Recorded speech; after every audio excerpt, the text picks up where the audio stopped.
지하철역 앞에서 한 소녀가 장미꽃을 팔고 있었습니다.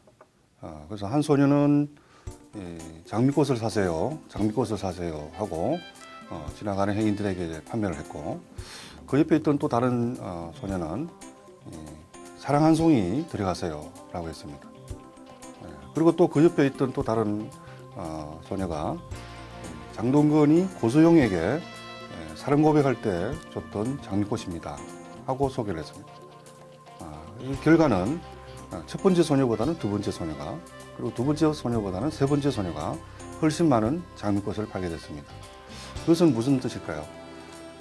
첫 번째 판 소녀는 그 장미꽃이라는 제품을 판매한 것이고, 두 번째 소녀는 의미를 판매한 것이고요. 그리고 세 번째 소녀는 스토리가 있는 감성을 판매한 것입니다. 이 시대는 이 감성이 새로운 어떤 경쟁력으로 대두되고 있는 그런 시대가 되고 있습니다. 세계적인 미래학자인 롤프 얀센이 이 시대를 규정짓기를 꿈과 감성이 핵심 경쟁력이 되는 드림 소사이어티라고 한 적이 있고요. 그리고 다니엘 핑크가 새로운 미래가 온다는 책에서 이 시대의 비즈니스의 가장 중요한 트렌드는 이야기가 있는 컨셉, 곧 컨텐츠가 핵심적인 역량이 되는 시대라고 했습니다. 컨텐츠는 영어로 다 아시다시피 그 내용물이라는 뜻이 있죠. 근데 한편에서는 똑같은 컨텐츠가 다른 영어의 뜻이 있습니다. 그것이 무엇이냐면은 곧 만족이라는 뜻입니다. 이 말은 무엇이냐면은 이 콘텐츠라는 것은 결국은 우리 인간의 근원적인 욕구를 만족시켜주는 미디어에 담는 내용물이라는 뜻입니다. 그럼 그 근원적인 욕구, 콘텐츠가 만족시켜주는 그 근원적인 욕구는 무엇이겠습니까? 우리 근원적인 욕구 중에서 가장 중요한 욕구는 이 새로운 것을 발견하고 또 새로운 것을 즐기는 그런 창의적인 욕구가 있고, 또 한편에서는 감동과 재미를 추구하는 그런 유의적인 욕구가 있습니다. 콘텐츠라는 것은 결국은 이런 창의적인 욕구와 이런 유의적인 욕구를 만족시킬 수 있는 그런 내용물이라고 할 수 있습니다. 아르키메데스가 아시다시피 불역을 발견하고 벌거벗은 채로 거리로 뛰쳐나온 것이나, 한때 그 비틀즈나 또 우리나라의 스테이지 와이드 같은 새로운 재미를 주는 그 새로운 영역을 개척한 사람들이 전 세계 또는 우리나라에서 열광을 받은 적이 있습니다. 결국 이것은 저희들이 새로움을 주는 그런 재미와 감동이 있는 스토리에 저희들의 근원적인 욕구가 굉장히 강하게 작용하고 있다는 것을 알 수 있습니다.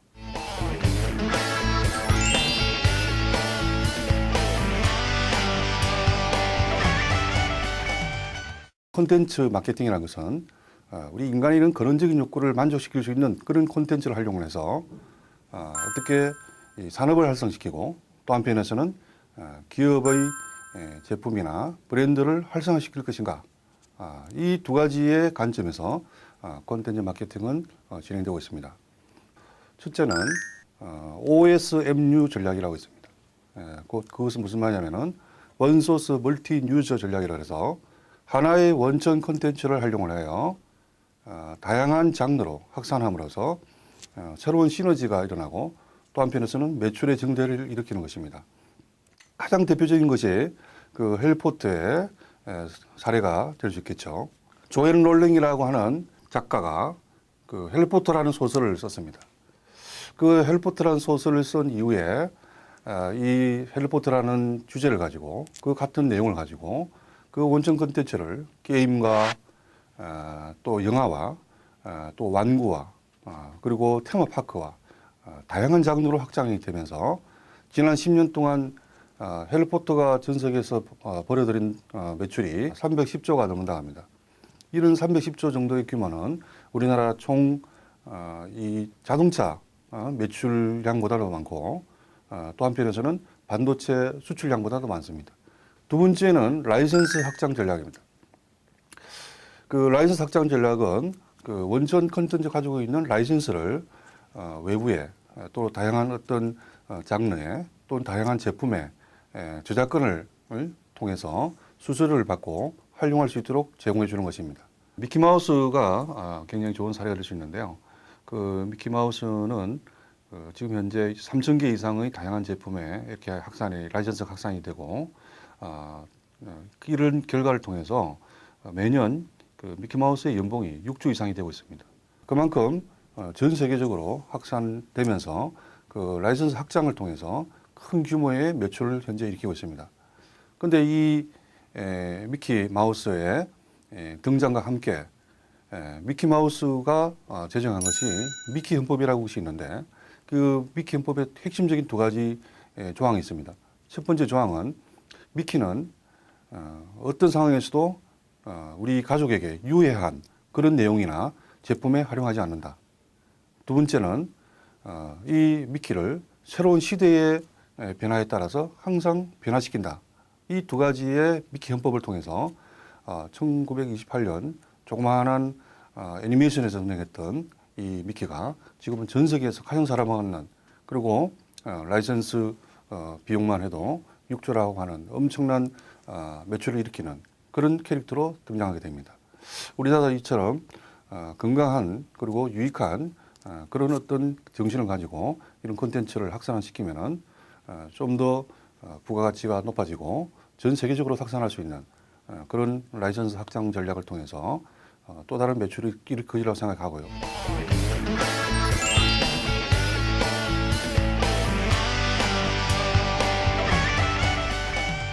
콘텐츠를 활용한 기업의 제품과 브랜드를 활성화시키는 전략과 사례에 대해서 말씀을 드리도록 하겠습니다. 첫 번째 전략은 재미와 감동의 스토리텔링을 다양한 콘텐츠 장르를 활용해서 전개해 나가는 것입니다. 예를 들어서 최근에 그 초코파이에서 이 정의라고 하는 그 주제를 초코파이의 전 세계적인 확산을 도모하는 그런 차원의 다큐멘터리를 제작한 적이 있습니다. 이 파이로드라고 하는 다큐멘터리를 제작했는데, 정의라고 하는 핵심적인 주제를 가지고 이 각 나라별로의 아름다운 어떤 스토리를 다큐멘터리 형태로 제작함으로써 또 다른 형태의 감동과 재미를 저희들에게 제공해주고, 그걸 통해서 이 초코파이의 매출이 또 급선장한 적이 있습니다. 또 얼마 전에는 그 대우건설에서 그 정대우라고 하는 애니메이션 캐릭터를 만들고 이 캐릭터에 실질적인 삶의 어떤 그 인격을 부여했습니다. 그래서 대우건설의 11년차 가장급의 이 인격으로서 정대우를 만들어내고, 이 정대우의 어떤 직장생활, 또 사회생활, 또 가정생활을 아주 재미있게 이렇게 묘사하고 애니메이션함으로써 사람들에게 그 대우건설의 이미지를 굉장히 푸근하게 만든 적이 있습니다.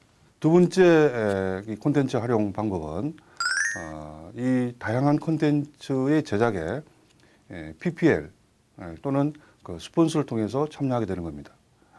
예를 들어서 기아 자동차의 포르테가 새로 출시됐을 때 첩보 드라마인 그 아테나 전쟁의 신이 이렇게 제작이 됐습니다. 거기에 첫 장면부터 이 기아 자동차의 포르테가 자연스럽게 등장을 하고, 그리고 전체적인 이 드라마를 총괄하는 차원에서 이 자동차가 나름대로 역할을 하게 됩니다. 또 한편에서는 이 전체 이 드라마의 스폰서로서 기아 자동차가 또 이렇게 부각이 되면서 전반적으로 이 드라마의 인기와 함께 기아 자동차의 이 포르테라고 하는 자동차가 출시하면서 동시에 같은 인기를 얻게 되는 그런 결과를 도출한 적이 있습니다. 세 번째 이 콘텐츠를 활용한 기업의 마케팅 전략으로는 최근의 우리나라의 한류를 활용한 그 한류 콘텐츠 마케팅이 될 수 있습니다. 한류를 적극적으로 우리의 콘텐츠 마케팅 차원에서 활용한다면 굉장히 효과적인 그 결과를 이룰 수 있을 것으로 생각이 됩니다. 예를 들면은 최근에 롯데 면서점에서 한류 스타들이 모여서 이 콘서트를 이루는 한류 스타 패밀리 콘서트를 매년 개최를 하고 있고, 많은 사람들이 우리나라의 한류 스타를 보기 위해서 해외 고객들이 매출을 통해서 나름대로 티켓을 얻고 또 이게 참여함으로써 일종의 투어 엔터테인먼트 마케팅을 구현하고 있는 그것이 롯데 민서점의 사례가 될 수 있겠고요. 또 한편에서는 그 아시아나항공에서 그 대장금 투어 항 노선을 만들어서 각 나라에서 대장금에 대한 스토리가 있는 이 테마파크도 방문하고 또 대장금에서 등장하는 음식을 맛볼 수 있는 그런 패키지를 만들었습니다. 그러다 보니까 해외에서는 이 대장금의 어떤 그 인기와 함께 아시아나에서 제공한 이 대장금 투어 노선에 대한 판매가 또한 급증이 되는 그런 사례가 있습니다. 자, 이처럼 우리가 이런 다양한 콘텐츠들을 우리가 기업의 브랜드나 제품의 활성화를 위해서 활용을 하면은 최근에 어떤 우리 인간이 가지고 있는 특히 우리 소비자들이 강하게 추구하고 있는 새로움과 또 재미와 감당을 통한 이런 욕구의 어떤 실현 또 욕구의 구현을 해줄 수 있다고 생각이 들고요.